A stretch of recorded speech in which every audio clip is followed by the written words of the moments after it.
सब व्रतों में सर्वश्रेष्ठ श्री एकादशी व्रत है। समस्त विश्व में कोई ऐसा नहीं जो एकादशी व्रत की महिमा न जानता हो। एकादशी का प्रादुर्भाव और एकादशी जी की जो महिमा है उसके विषय में थोड़ी चर्चा करते हैं। सतयुग में शंखासुर का पुत्र मुर नामक दैत्य हुआ। शंखासुर को भगवान विष्णु ने मार डाला। इससे मुर को बड़ा दुख हुआ। इसका बदला लेने के लिए वो वन में जाकर मुर दैत्य घोर तपस्या करने लगा। उसके तपस्या से संतुष्ट होकर सर्व सामर्थ्यशाली भगवान ब्रह्मा जी उसके समीप आए और उससे कहा कि तुम वरदान मांग लो। ये सुनकर मुर दैत्य बोला कि हे वरदाता नाथ, देवता, दैत्य, मुनि, मनुष्य, शिव, विष्णु और बड़े बड़े लोकपाल, दिक्पाल, जहां तक आपकी सृष्टि है, मुझे कोई समर में ना जीत सके ना कोई मार सके, ऐसा वरदान दीजिए। इतना उसने तप किया मुर दैत्य ने कि भगवान ब्रह्मा को विवश होकर के ऐसा ही हो तथास्तु, ऐसा ही हो कहना पड़ा। अब ब्रह्मा जी ऐसा कह करके अपने लोक को चले गए। अब जो असुर है वो वर पा करके बड़ा बलवान हो गया। जिस लोकपाल के पास जाता ललकार कर उसे परास्त कर देता, क्योंकि मर सकता नहीं। ब्रह्मा जी ने ऐसा वर दिया है। लोकपालों को जीतकर समस्त लोकों पर अपना उसने अधिकार कर लिया और समस्त लोकपालों के पद पर वो दैत्यों को नियुक्त करता। दैत्य सदैव विपरीत भावना वाले समस्त ब्राह्मणों को, भक्तों को, गाय को, ऐसे सब संतों को सताना, मारना, काटना, महान अत्याचार मुर दैत्य के द्वारा फैल गया। दुखी होकर के समस्त देवता भगवान शंकर जी के पास गए। भगवान शंकर जी सबको आश्वासन दिए, क्योंकि वो कल्याण स्वरूप है। जब जब कोई भारी विपत्ति पड़ती है तो समस्त देवता महादेव जी के पास जाते हैं, फिर महादेव जी उपाय बताते हैं। जैसे समुद्र मंथन के समय हलाहल विष निकला तो किसी भी देवता की ताकत नहीं कि चख सके। महादेव जी के पास गए और प्रार्थना की तो आज भी भगवान शिव को नीलकंठ कहा जाता है, उसे धारण करते हैं।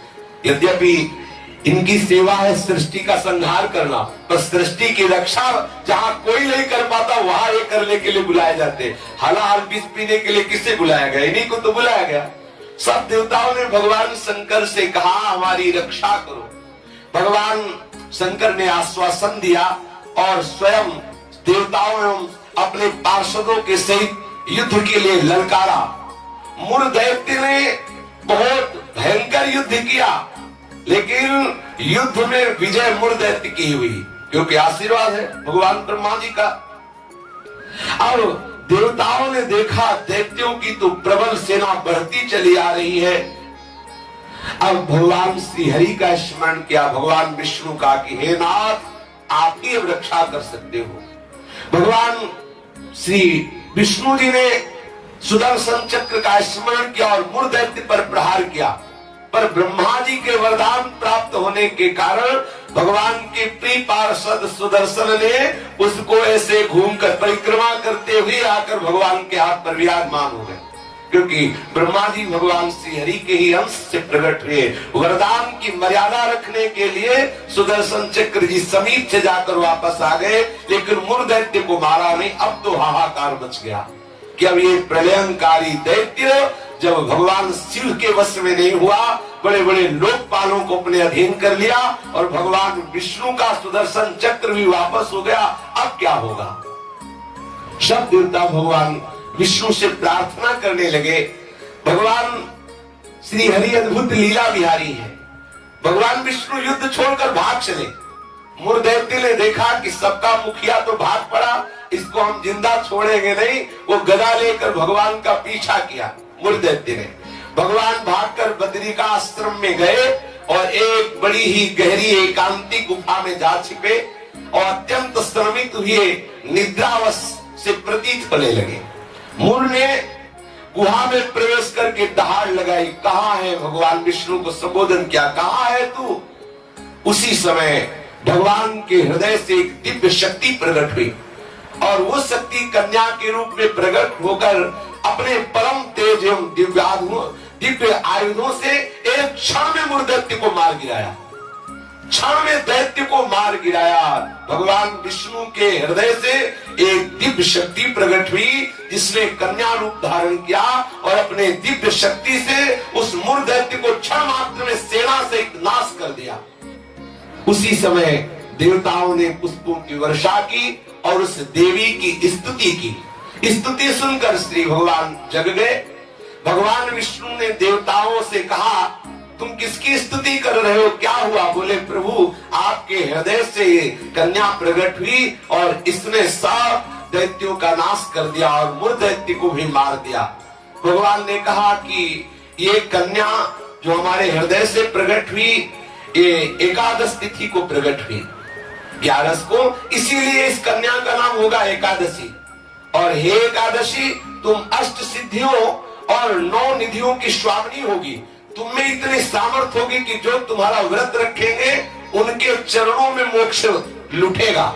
एकादशी का महत्व है उसके चरणों में सर्वपाप प्रशमनम पुण्यमात्यंतिकम तथा गोविंद स्मारणम मेकादस्याम पोषणम। जो एकादशी का उपवास करेगा वो निष्पाप हो जाएगा। जो एकादशी का उपवास करेगा वो बड़ा पुण्यात्मा होगा। जो एकादशी का उपवास करेगा उसे गोविंद के चरणारविंद की भक्ति प्राप्त होगी। श्री भगवान विष्णु ने कहा, जो तुम्हारा व्रत करेगा, वो चाहे स्त्री हो चाहे पुरुष हो, वो जो कामना करेगा उस कामना की पूर्ति हो जाएगी। यदि कोई कामना नहीं करेगा तो मेरी भक्ति प्राप्त हो जाएगी। एकादशी व्रत 3 दिनों के साध्य होने वाला बताया। 10वीं से व्रत का उपक्रम शुरू होता है और 12वीं को उस व्रत का उपक्रम पूर्ण होता है।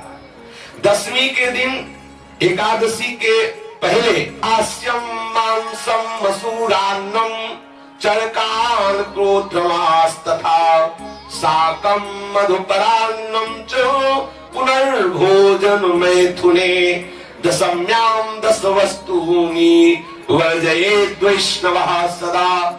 जो एकादशी व्रत रहे उनको चाहिए कि 10वीं की तिथि में वो कांसे के पात्र में कुछ पावे ना, मसूर की दाल न पावे, कभी मांस का स्पर्श भी न करे, पाने की तो बात जाने दो, चना न पावे, कोदो न पावे, कोई साग न पावे और शहद न पावे और किसी दूसरे के द्वारा दिया हुआ भोजन न पावे और 2 बार भोजन न पावे और मैथुन न करे। ये 10वीं की तिथि में ऐसा नियम धारण करें।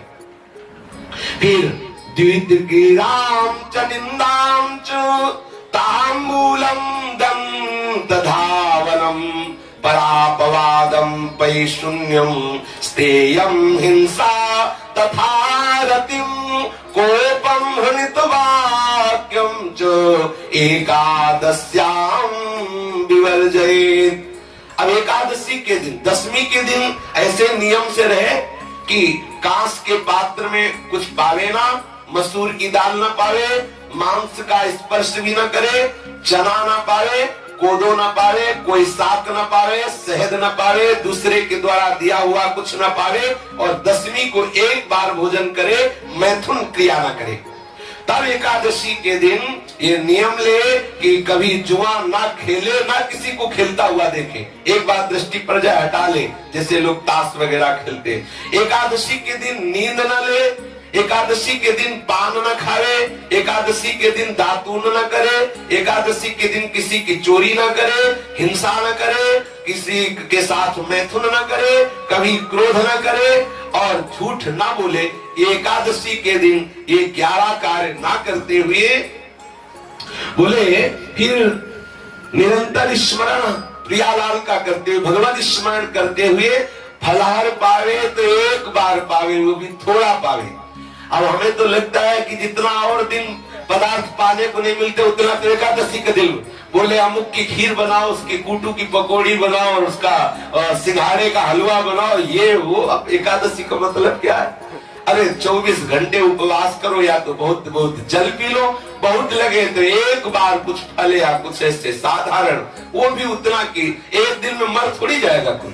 जो एकादशी हाँ, तो काहे का व्रत फिर, अगर खूब कचौड़ी पकौड़ी सब बना के उसकी पाव। तो एकादशी का तात्पर्य है भगवत आराधन में तन्मय रहना। सुबह से कुछ ना पावे, 24 घंटे में एक बार कुछ जल दूध कुछ थोड़ा सा पाले, और फिर द्वादशी के दिन, द्वादशी को भी कांसे के पात्र में भोजन न करे, मांस न स्पर्श करे, मदिरा न पीवे और शहद न पावे, तेल का बना पदार्थ न पावे, झूठ न बोले, कस के व्यायाम न करे, परदेश गमन न करे, दोबारा भोजन न करे, मैथुन न करे, जो स्पर्श करने योग्य नहीं उनका स्पर्श न करे, मसूर की दाल न खाए। ये 12 वस्तुएं द्वादशी को त्याग दे।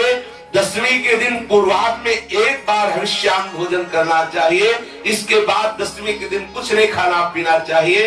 एकादशी के दिन ब्रह्म मुहूर्त में उठकर प्रातःकालीन कृत्य से निवृत्त होकर स्नान करके भगवत प्रसन्नता के उद्देश्य से व्रतोपवास का संकल्प लेकर संध्या तर्पण वंदन आदि जो भी गुरु प्रदत्त उपासना है या प्रियालाल की षोडोपचार विधि से पूजन करे, फिर प्रणाम नमस्कार आदि करे, रात्रि भर जागरण करे, कीर्तन करे। निर्जल व्रत करना सबसे श्रेष्ठ एकादशी व्रत को कहा गया है। पूज्य श्री मथुरा दास जी 12 महीना निर्जल एकादशी करते थे। वयोवृद्ध होने पर भी प्राय वैष्णव जन बड़ा आदर पूर्वक एकादशी का व्रत रहते। द्वादशी के दिन पूर्वत सेवा पूजा करके पहले श्री प्रियालाल का, श्री हरि का चरणामृत ले और कम से कम एक साधु को भोजन करावे, फिर पावे। ऐसा एकादशी का विधान है।